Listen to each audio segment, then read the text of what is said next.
విద్యార్థులు ఉన్నత చదువులు చదివి భవిష్యత్తులో గొప్ప లక్ష్యాలను చేరుకోవాలని భూపాలపల్లి ఎమ్మెల్యే గండ్ర సత్యనారాయణరావు అన్నారు.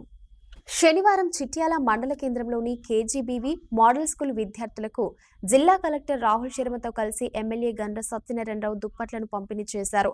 ప్రభుత్వం విద్యార్థుల భవిష్యత్తు కోసం కృషి చేస్తోందన్నారు. మెనూ ఛార్జీలను పెంచి విద్యార్థులకు నాణ్యమైన భోజనం అందిస్తున్నామన్నారు. భవిష్యత్తులో ఉన్నత శిఖరాలను చేరుకోవడం కోసం విద్యార్థులు కష్టపడి చదవాలన్నారు. ఈ కార్యక్రమంలో అదనపు కలెక్టర్ విజయలక్ష్మి, మండల అధికారులు, చిట్యాల కాంగ్రెస్ పార్టీ మండల అధ్యక్షులు గూట్ల తిరుపతి, మధువంశీ కృష్ణ తదితరులు పాల్గొన్నారు. మరి వ్యవసాయం చేసి మిమ్మల్ని చదివిస్తున్నారు. మీ గోల్ ఏంటిది? మా పిల్లలు, మా కుటుంబ సభ్యులు, మా బిడ్డ, మా కొడుకు ప్రయోజకులు కావాలని, మంచి గోల్ రీచ్ కావాలని. మీరు మంచిగా కలెక్టరో, ఒక ఐపీఎస్, ఒక సాఫ్ట్వేరో, ఒక డాక్టరో, ఒక టీచరో మంచి స్థానంలో ఉంటే తల్లిదండ్రులు సంతోషం ఇంకా గొప్పది ఏమి ఉండదు. వాళ్ళ నమ్మకాన్ని వమ్ము చేయకుండా మీరు ఒక గోలు, ఒక లక్ష్యాన్ని పెట్టుకొని మీరు చదవాలి. ఈ జిల్లాకు, ఈ రాష్ట్రానికి పేరు తేవాలి. ముఖ్యమంత్రి గారికి, మాకు, అధికారులకు అదే, మీ తల్లిదండ్రులకు కూడా అదే మాకు చాలు. దాన్ని శ్రద్ధతో చదవండి. మీరు టైమును వేస్ట్ చేయకండి. టైమును వేస్ట్ చేసి మీరు వేరే ఉపయోగం ఉండదు. మీకు ఈ చదువు కొరకు ఈ జూనియర్ కాలేజీలో, ఈ పాఠశాలలో మరి ఏమి కావాలి? కస్తూర్బాలో ఈ పాఠశాలలో ఏమి కావాలి? ఏదంటే అది మీకు సహకరించి, మీకు ప్రోత్సాహాన్ని ఇచ్చి మంజూరు చేసే కొరకు ఈ ప్రభుత్వం సిద్ధంగా ఉంది. మేము సిద్ధంగా ఉన్నాం కనుక దాన్ని దృష్టిలో పెట్టుకొని మేము ఇవాళ చలి పెడుతుంది అని అంటే మనం ఇంట్లో ఎట్లా దుప్పట్లు కప్పుకుంటామో మన పిల్లలకు కూడా మీరంతా కూడా మా కుటుంబ సభ్యులు.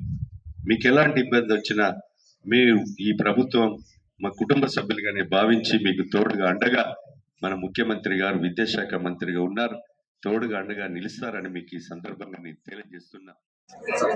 సో ఈ రోజు మోడల్ స్కూల్ చిట్యాలలో మనం అందరు వచ్చాం. గౌరవనీయులు ఎమ్మెల్యే గారు, additional director local bodies and DO గారు, అందరి అధికారులు వచ్చాం. సో మనం మార్నింగ్ నుంచి మనం అన్ని రెసిడెన్షియల్ స్కూల్స్ లో మనం విజిట్ చేస్తున్నాం. అందరికీ తెలుసు తెలంగాణ ప్రభుత్వంకి యాక్చువల్లీ ఎక్కువ ప్రయారిటీ ఇది రెసిడెన్షియల్ హాస్టల్స్ లో. సో రెసిడెన్షియల్ హాస్టల్స్ లో మనం కూడా ఒకటి అన్ని ఫెసిలిటీస్ ప్రొవైడ్ చేయాలి. ఓకే, సో ఇప్పుడే కోల్డ్ టైం కూడా ఉంది. సో మనం అందరు పిల్లలకు బెడ్ షీట్స్, బ్లాంకెట్స్ ఇస్తున్నాం. సిమిలర్లీ ఇక్కడ గీజర్స్ రాలేదు, గీజర్స్ కూడా మిగతా హాస్టల్స్ లో కూడా ఇస్తున్నాం. ఇక్కడ కూడా గీజర్స్ అండ్ ఆర్ఓ ప్లాంట్ కూడా పెడుతున్నాం. ఆర్ఓ ప్లాంట్ ఉందా? ఇక్కడ ఆర్ఓ ప్లాంట్ ఉంది. సో ఇక్కడ గీజర్ ఇప్పుడే మీరు డిమాండ్ చేస్తారు, గీజర్ కూడా ఇస్తాం. సిమిలర్లీ ఇక్కడ కొన్ని లైట్స్ కి మీరు ఇప్పుడే డిమాండ్ చేస్తారు, అది కూడా మనం తప్పకుండా పెడదాం. అండ్ మన ఆల్రెడీ గవర్నమెంట్ ద్వారా డైట్ చార్జెస్ ఎన్హాన్స్ అయ్యింది. సిమిలర్లీ ఇది ఎడ్యుకేషన్ అండ్ హెల్త్, ఇది 2 ఐటమ్స్ లో ఎక్కువ ఫోకస్ మనం కూడా పెడుతున్నాం. సో మీరు కూడా ఐ రిక్వెస్ట్ ఆల్ మీరు కూడా మంచిగా చదవాలి, స్పోర్ట్స్ లో యాక్టివ్ గా చేయాలి. అండ్ మీ గవర్నమెంట్ మీ అన్ని ఇష్యూస్ మనం రిజాల్వ్ చేస్తాం. అండ్ ఫేజ్ వైజ్ మనం అన్ని హాస్టల్స్ కి మనం ఇష్యూస్ రిజాల్వ్ చేస్తాం. మీరు just study and extra curricular activities లో పార్టిసిపేట్ చేయాలి అండ్ స్పోర్ట్స్ లో యాక్టివ్ గా పార్టిసిపేట్ చేయాలి. Okay, thank you.